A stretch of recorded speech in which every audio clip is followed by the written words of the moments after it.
Hello and welcome to Shanghai Eye. Here on Dragon TV, Monday through Friday, we'll bring you stories to decode and explore China. I'm Chen Xuan. Hi there, I'm He Jian. We will look at business, tech, urban life, arts and culture, and sports, and everything going on here in the city. More people around the world are now looking beyond their home countries for advanced cancer care. We recently followed one such individual, an overseas multiple myeloma patient who traveled to Shanghai for a full diagnostic workup at Beijing Hospital in preparation for his next stage of treatment. What he found here was efficiency and a level of medical coordination that left a strong impression. Dear Norwegian Hospital International team, my name is Oskar Chalupsky. This is how the story began, with a simple email asking for help, setting an unexpected journey in motion. I want to fight this battle. The last 2 years, I've had a doctor say, no, you've got 1 or 2 days left. China is my last hope. Friendly environment and the history. 1907. It's fantastic. He is Oskar Chalupsky, who served as South Africa's team captain at the 1992 Summer Olympics in Barcelona and is a 12-time World Surf Ski champion. In November 2019, he was diagnosed with multiple myeloma. Over the next 5 years, he underwent more than a dozen rounds of treatment in South Africa, Portugal, and Germany. But the disease continued to progress. By 2025, key indicators had surged to hundreds of times above normal levels, leaving him at one point with little hope as conventional therapies nearly failed. And then my friend said, you must look at China. And I looked at DeepSeek and ChatGPT. Region Hospital is #1. I said I wanted to go to the best. Beijing Hospital caught his attention for its extensive experience in CAR T cell therapy. And I think China is my last hope, because Germany gave up. I went there, it was very nice, but they said, no, we can't help you. South Africa can't help me. Actually, we've seen quite a few. Nerve or something in my hip, but otherwise, We're going to give you a proper report. In November 2025, after receiving his email, Beijing Hospital assembled a multidisciplinary team, including hematology and intensive care specialists, to carry out a remote joint assessment via an international telemedicine platform. We're going to come back to you in 15 minutes. Yeah. The team concluded that while Oskar's condition was complex, he still had the potential to receive novel immunotherapy. But further evaluation would require him to come to Beijing Hospital in person. Yes. So feel good? yeah, I feel good. On December 9th, 2025, Oskar flew to Shanghai. Over the next 3 days, he completed a full assessment, including a whole-body PET-MR scan, bone marrow biopsy, and T-cell function testing. I was very impressed with everything that went in the last 3 days. A lot of staff, and it's all working very efficiently, meaning that when they said a point was a 9:30, it was a 9:30, and that's important. You know, so in Portugal, I could wait 2 to 3 hours for my treatment. I hope we can fight together, as Yes. you are mentioned in your book. We fight the cancer. Yes. Yet no surrender. No, sorry. Yes. Well, you see, the whole thing about China, that what you want in medicine is that you've got a lot of people with your best interests at heart, and they're trying to keep you alive. If everybody's pulling in one direction, we can do many more things. That's why China is going like this, because they're pulling in one direction. And that's what I do. I'm pulling in one direction, pulling everybody with me to fight cancer. After completing the tests, he returned home to await the results.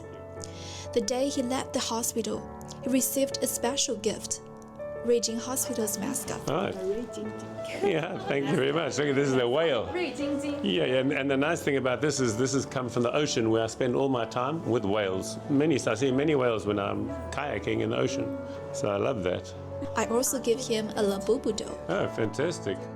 那我们接下来呢，也有计划根据他这次的一个评估的结果，与他在南非的主诊医生呢进行一个联系，共同来制定接下来的一个治疗的一个方案。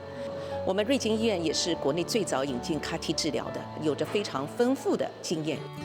Since 1998, Beijing Hospital's international services has treated more than 80,000 overseas patients. Oscar also noted that as a German passport holder, he could enter China visa-free for 15 days, making his visit much easier. In a world of uneven medical resources, China is emerging as a hopeful destination for foreign patients. I'm the pioneer to come to Beijing Hospital, and many people in my situation all over the world, and China is an option, and they've got to see from me what it transpires. Oscar also happens to be a cancer warrior online, sharing his journey with 192,000 followers on Instagram. He fights not just for himself, but to show the world that hope still exists. I have a lot of people that have got cancer that are following me, send me messages, private messages to say, hey, what you're doing is helping me in my cancer fight. Leaving the hospital, he wandered the grounds, quietly taking in Shanghai and the place that had become so meaningful to him, each step calm and resolute. Nearly 100 education experts from around the world gathered in Shanghai for the China International Conference on Basic Education. My colleague Ye Qingzhuo followed several foreign principals and education experts as they visited local schools in Jiading district to see how AI is being applied in the classroom. This is a cutting edge. What about the traditional classroom? Where do they teach English and Chinese? Don't they have a timetable? Full of questions, a high school principal from Denmark came to Shanghai for the China International Conference on Basic Education. She was looking for answers to the challenges AI brings to student learning during her visit to the Shanghai Experimental School affiliated with the Chinese Academy of Sciences. How is it implemented in the ordinary, everyday teaching? You see, in Denmark, every student has a computer in every subject, can have some other problems because students can perhaps be tempted to do other things. So I was just curious to see what a classroom looks like. An American scholar who studies self-directed learning was impressed by the school's innovative environment. More and more I'm reading about Chinese education pushing into the area of active learning, engaging learning, learner-centered instruction, creativity, problem solving, yes, but problem finding.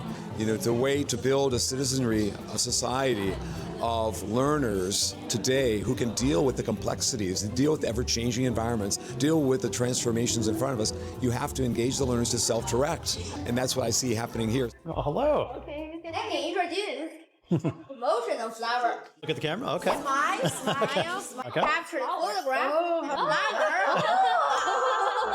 I'll be behind you every day. In May, the Ministry of Education announced that China will establish a tier AI education system spanning primary, junior high, and senior high schools to guide students from foundational cognitive awareness to practical technological innovation.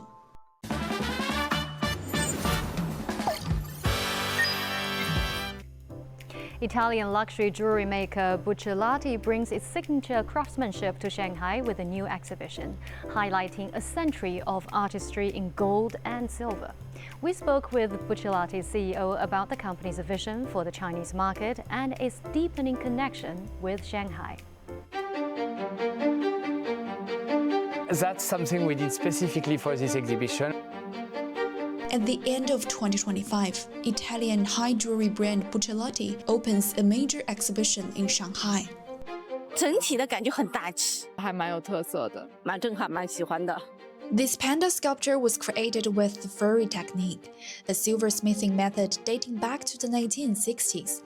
By fusing countless silver strands of different lengths and thicknesses, artisans recreate the texture of real animal fur, making the silver panda seem more lifelike. 动物的形象一般是非常难做的，然后它能手工呈现出来又栩栩如生的，让我们觉得蛮震撼、蛮喜欢的。They're all handmade in a workshop in Florence, one by one. Shanghai exhibition, we decided to do a panda. 平时还蛮少回国看展的，空间规划包括说它带的一个故事线都还蛮合理的一个展览，所以体验感也比较好。 Following its global debut in Venice in 2024, the Shanghai show marks the brand's first comprehensive exhibition outside Italy. Nicholas, it's great to have you with us and welcome to Shanghai. Perfect. What message do you hope Chinese audiences take away from it? When you look at China work of art, the China silk, especially the China potteries and vases, the celadon, it makes the Chinese civilization so big and so great, and the Chinese population being able to understand craftsmanship because they always had that with them. So yes, Buccellati is a different craftsmanship influenced by the Italian Renaissance. You know, it's a two different movements coming at the same time, but they appreciate that, they understand what is at the back, the craftsmanship, the history and the tradition. How does Buccellati plan to deepen its engagement with China in the coming years? For example, like retail expansion or cultural and artistic collaborations? Obviously, China is an important market for Buccellati. When we see an opportunities, we open new stores or we enlarge the store we have or move them in a better location. The engagement between China, we make it through events, we make it through not only the store, I think the story, but I think an exhibition like that is really a milestone in the collaboration between China and Italy, China and Buccellati. If you've got any questions for us, you can find us on all the socials and all our content online as well. We'd love to hear from you, so do join us here on Dragon TV Monday to Friday. Thank you for watching. See you next time.